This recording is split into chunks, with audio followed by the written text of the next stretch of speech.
Ipinagpaliban muna ni Pangulong Ferdinand Marcos Jr. ang nakatakdang rehabilitasyon ng EDSA na dapat sana'y magsisimula ngayong Hunyo 13.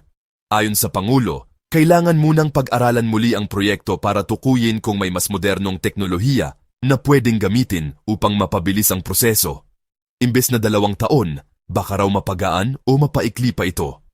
Dagdag pa niya, masyadong mabigat ang magiging epekto ng 2 taong konstruksyon sa daloy ng trapiko, kaya't kailangan gumawa ng mas maayos at mas mabilis na plano. Sa loob ng 1 buwan, magsasagawa ang pamahalaan ng pagsusuri upang matukoy ang mas episyenteng solusyon. Ayon naman sa DOTR, pinakinggan ng Pangulo ang mga eksperto at mga hinaing ng publiko bago gawin ang desisyong ito.